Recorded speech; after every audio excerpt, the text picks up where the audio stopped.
I'm Bryan Houston. We're here with Coach Marcus Gold of the Whitehouse Wildcats as we get ready for game number 3, the final non-district game of the season, as the Whitehouse Wildcats will take on the Corsicana Tigers, a familiar team that's been in the district with Whitehouse in the past. Not so now with the realignments and things like that, but somewhat familiar with them. Coach, first of all, congratulations on a terrific win, 22-20 over Royse City. Talk a little bit about your impression on how your team played, the things that you liked, the things that you needed to work on, so forth, so on. Oh, it was just it was great for our kids to go out there and play a team as good as Royse City and be able to compete at that level. And it was just fun to see them that we've been on the road twice now. Finally got a chance to come home, and our team has gone through a little bit of adversity. And they're a scrappy bunch. Nobody's going to tell them that they can't be in a football game. They play hard. They play well together. Our chemistry is really well right now. Our kids like each other in the locker room. I don't think you can always say that about a locker room. The kids they enjoy being around each other, and it was great. It was great for the coaches in there to see that that the game plan worked. And what we wanted to do as far as our ability to stop the run, our ability to manage the clock, and create more of a run game than we did the week before.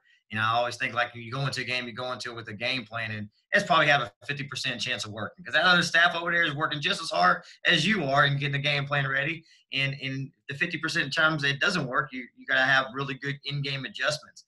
But for it to work and work all 4 quarters and come down to knowing that if it's a close game, we have a chance here at the end. That was great in all phases: defense, offense, special teams. It was good for our kids, and I'm proud of how they came away with being 2-0 right now.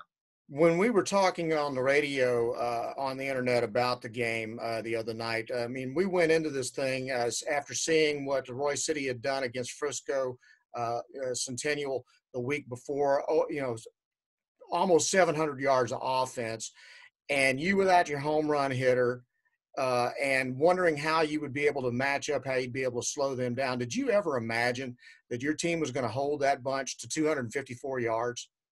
Every year I feel like we go into a season and the kids make us believers. There's 4 pillars in having trust within your program, and that's coaches believing in coaches believing in players believing in coaches, and players believing in players. And part of that is coaches believing in players, and they're making believers out of us. And they're focused every day. They practice so hard. When you go down there and we're working on our team segment and we're going against our scout team, and our JV team is pretty good scout team.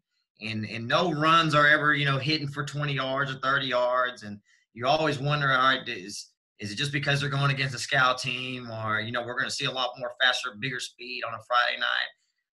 But our fits are really good in practice, and it carries over to the game. I got to contribute a lot of that to our inside linebacker play with Jack Clark.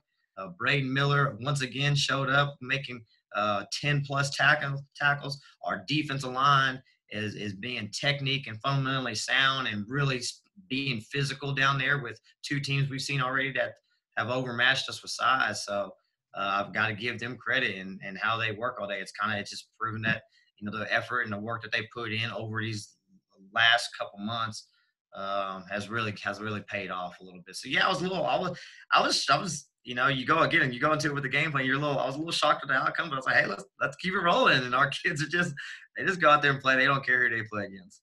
Well, the other thing that struck me about this is the fact, again, we have to keep reminding ourselves that your quarterback's a sophomore. Most of your skill players are underclassmen, and yet you're putting them out there on 4th downs and in clutch situations, and they're making plays. These guys are babies. They're not supposed to be doing this kind of stuff right now.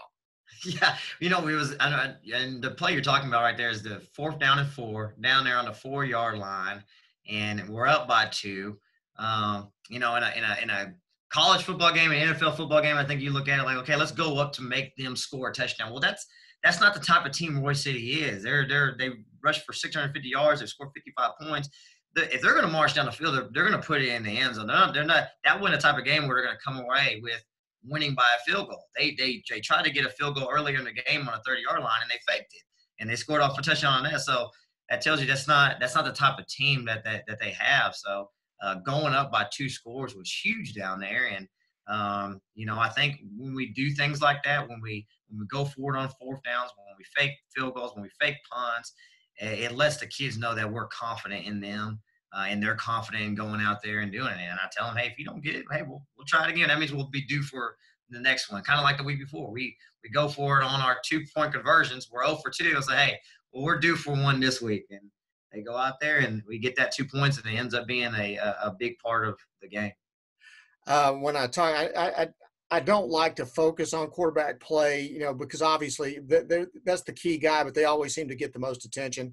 But in the case of Conflitti, the thing that was so impressive about him the other night is you don't think of him as a dual threat athlete, but the plays he made with his feet to keep drives alive in that ball game seemed to me as much of a key to the victory as anything that happened the other night. Well, Coach Lev talks to him a lot and tells him all the time, you don't have to be a great runner. You just have to be willing to.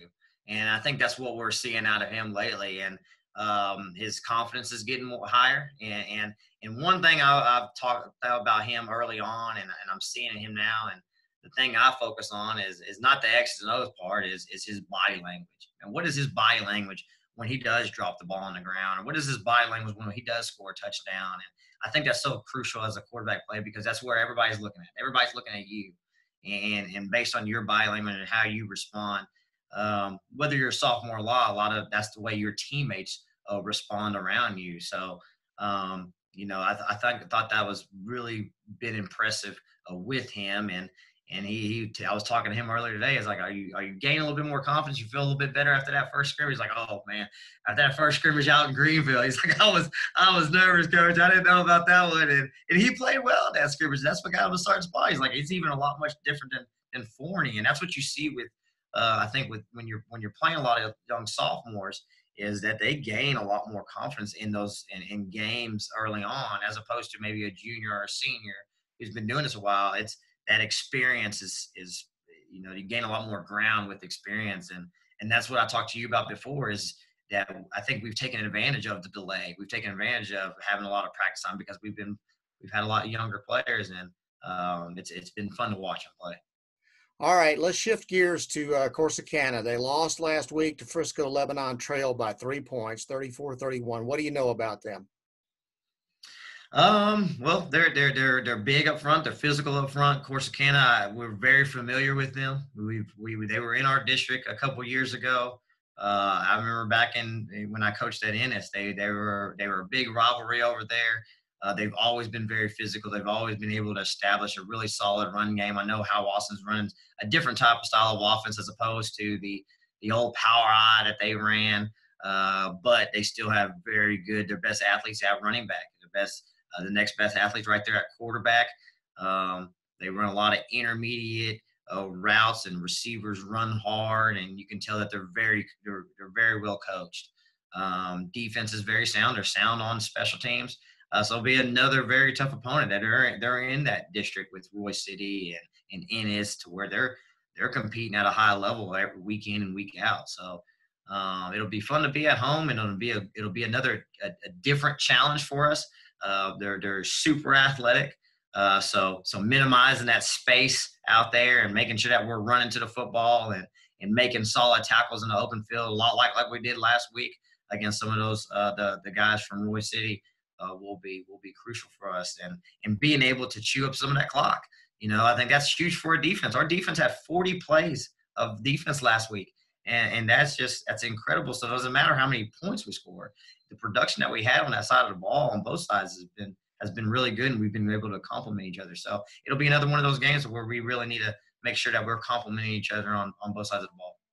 This being the last district game, I know you're more focused on making sure your team's ready for district. You want to win the ball game, obviously, but you want to make sure you work out whatever kinks or whatever issues you've got.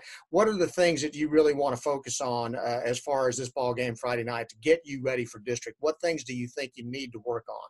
We want to take the same approach that we did a little bit like last year against Melissa. Now we lost that game. We want to win the football game, but we want to play a little bit more players. We want to be able to, last two games have been pretty close. So there's some guys that we haven't necessarily seen get a lot of reps on a Friday night.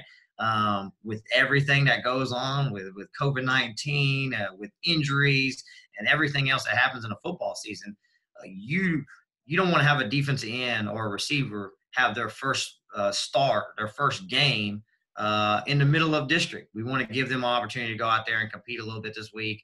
So you'll see a lot more kids play.